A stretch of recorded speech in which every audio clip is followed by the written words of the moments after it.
안녕하세요. 오늘은 우리 화성학에 대한 이야기를 좀 해볼 겁니다. 화성학을 꼭 공부해야 되나? 얼마나 공부해야 되지? 공부해서 어디다 써먹지? 어떤 책으로 공부를 하는 게 좋지? 이런 이야기들을 좀 해보도록 하겠습니다. 저희 코드 기초반 챌린저스 하시면요. 맨 첫 번째 시간에 배우는 게 메이저 스케일과 음정입니다. 사실 코드 반주 레슨 하는데 스케일이나 음정은 대충 넘어갈 수도 있어요. 안 배워도 칠 수는 있거든요. 그런데 모든 코드와 화성학은 이 메이저 스케일에서부터 시작하고 또 음정으로 이루어져 있어요. 그래서 이걸 한 번은 짚고 넘어가야 코드를 외우는 수준을 넘어서서 더 깊은 단계로 계속 나아갈 수 있기 때문에 첫 번째 시간에 이 이론을 꼭 합니다. 저는 화성학이라는 거를 처음에 거의 다 독학을 했었어요. 그러다가 대학교 가서 좀 더 깊이 있게 배우기도 했지만 그것도 이해가 잘 안 돼서 혼자 책을 보면서 많이 공부를 했었거든요.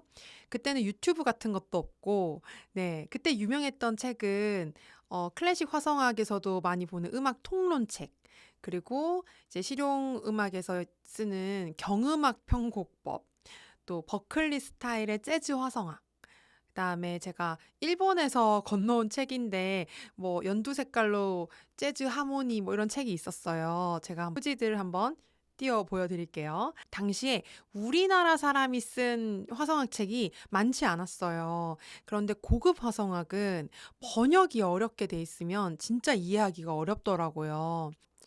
이 화성학은 메이저 스케일에서 시작해서 음정과 코드로 이어지는데, 근데 또 이게 따로 놀지 않아요. 반주를 할 때 우리가 코드만 치는 게 아니라 또 멜로디만 치는 게 아니잖아요. 멜로디를 적절히 살리면서 코드 보이싱을 만들어 가야 해요.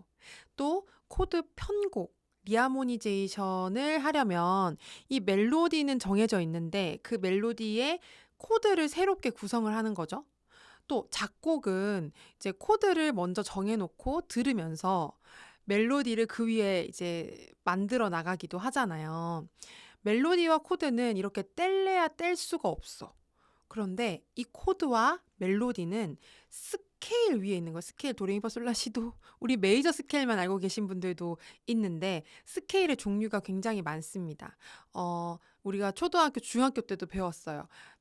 장음계, 단음계, 가락 다눔계, 화성 다눔계, 자연 다눔계 뭐 이런 식으로 배웠었거든요. 지금 저랑 레슨 하시는 분들이나 또 제 유튜브 강의는 사실 초급, 중급 정도의 반주자분들이 많으세요. 그래서 스케일을 깊이 있게 들어가지는 않는 편이거든요. 그런데 제 영상이나 강의에 지금 약간 최고점이 이제 탑노트를 예쁘게 연결하는 것. 멜로디를 위에 놓고 예쁘게 이제 코드 보이싱을 만드는 거. 저희 구독자분들이 어려워하시는 단계가 그 정도예요. 근데 그거를 우리가 코드 톤, C 코드면 도미솔, 그리고 C 메이저 세븐 도미솔 C, 거기서 이제 더 나아가서 텐션, 9, 13, 뭐 텐션까지 해서 만들어 나가는 것까지가 이제 거의 최고점이라고 할 수 있는데, 여기서 그 다음 단계로 올라가는 게 단차가 굉장히 높아요. 여기까지가 편안하게 되는 게 시간이 굉장히 오래 걸리는 일이거든요. 그런데 저도 사실 이걸 좀 더 깊이 있게 설명하고 싶거든요. 그냥 감으로 하는 게 아니라 여러분이 어떤 화성학적인 기준을 가지고 하시는 게 더 편하신 분들이 있어요. 감이 좋으신 분들이 있는가 하면 이론적으로 접근하는 게 더 편하신 분들이 있거든요. 그래서 저도 이런 강의를 하기 위해서 좀 더 구체적인 화성학 공부가 필요하다 싶은 이 시점에 어떤 책을 하나 만나게 됐어요. 이런 책입니다. 네. 장기호 님이 쓰신 책이에요. 그래서 저는 이 책 한번 읽어보실래요? 한번 리뷰해 주실 수 있겠어요? 하고 이제 의뢰갔을 때 저는 사실 그런 거 잘 못하거든요. 근데 이 분이 워낙 유명하신 분이어가지고 사실 기대가 좀 있었어요. 그래서 한번 제대로 좀 보고 같이 여러분이랑 나눠보고 싶어가지고 좋습니다 하고 이제 책만 제공을 받았어요. 처음에 이 책을 보니까 엄마 스케일이라는 단어가 등장하는 거예요. 그게 뭐지? 처음 들어보는 단어니까. 굉장히 스케일 종류가 사실 많거든요. 그 스케일들을 간략하게 정리하셔 가지고 이 스케일에 파생되는 코드 혹은 반대로 '이 코드가 어느 스케일에서 나오는 거지?' 네. 그거를 잘 정리를 해 주셨더라고요. 이 스케일은 근데 공부가 따로 필요합니다. 여기서 뭐 물론 설명을 해 주시기도 하지만 메이저 스케일이 뭔지, 마이너 스케일이 뭔지, 뭐 아이오니안, 도리안, 뭐 프리지안 이런 스케일 자체는요. 좀 따로 공부를 하시면 좋을 것 같아요. 그거 한번 제가 강의를 한번 만들어 봐야 되겠네요. 갑자기 생각이 났어. 네. 일단 이 책의 첫 번째 챕터는요. 이런 엄마 스케일에 대한 이론과 내용을 정리를 해 주셨더라고요. 자, 우리 코드 보이싱 반주법 챌린저스에서 마지막 단계에 나오는 게 탑노트를 예쁘게 연결을 한다든가 아니면 보이싱을 멜로디와 연관지어서 연결감 있게 만들어 가는 그걸 얘기는 하는데 깊게 다루지를 못했어요. 왜냐하면 그걸 깊이 다루려면 깔고 가야 되는 화성학들이 많은데 여러분들이 그걸 견디기 힘들어 하시더라고요. 그래서 좀 아쉬웠는데 그게 이 책의 두 번째 챕터에 있더라고요. 네. 저도 좀 제대로 공부를 해 보고 싶다 싶을 만큼 네 이 두 번째 챕터가 좀 의미가 있었어요. 이 가이드 톤, 가이드 톤이라는 개념 아시나요? 우리는 삼칠음을 일단 가이드 톤이라고 합니다.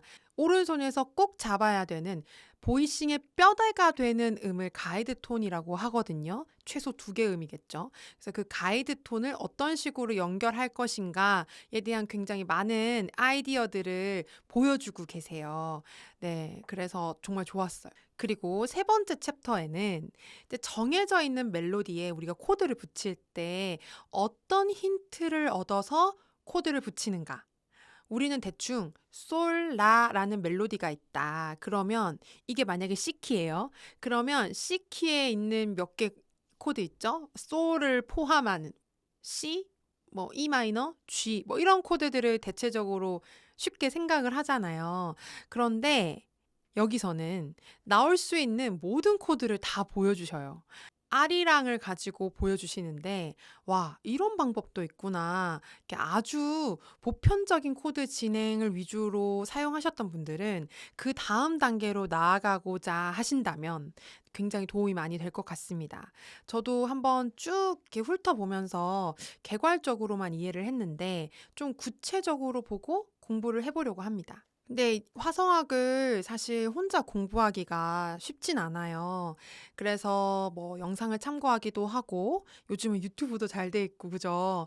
근데 이 책을 출간하는 걸 기념해서 작은 북 콘서트가 열린다고 해요. 그러면 이 책의 내용에 대해서 저자를 통해 좀 제대로 된 설명을 들어보실 수 있겠죠. 그게 이제 5월 24일 토요일 날 4시 예, 있다고 합니다. 제가 더보기란에 자세한 내용 링크나 뭐 이런 거 올려드릴 테니까 시간 되시는 분들은 가셔서 좀 설명을 들으시면 훨씬 도움이 되지 않을까 싶습니다. 저희도 이제 화성학을 좀 공부해야겠다는 필요성을 느끼시는 분들이 있다면 같이 공부할 수 있는 공간을 좀 만들어 봐야 되나 싶은 생각이 살짝 드네요. 저도 한번 구상을 해보도록 하겠습니다. 여러분이 댓글로 저도 화성어 공부 좀 해보고 싶어요. 같이 공부해요. 뭐 이런 뭐 손들고 막 이런 반응들이 많으면 제가 뭔가 새로운 일을 꾸미고 기획하는데 굉장히 큰 동력이 됩니다. 여러분 뭐더라? 조댓 구알 좋아요, 댓글, 구독, 알람이라고 하던데 네, 그런 반응과 피드백을 많이 주시면 또 감사하겠습니다. 우리 같이 열심히 공부해 보도록 하겠습니다. 안녕!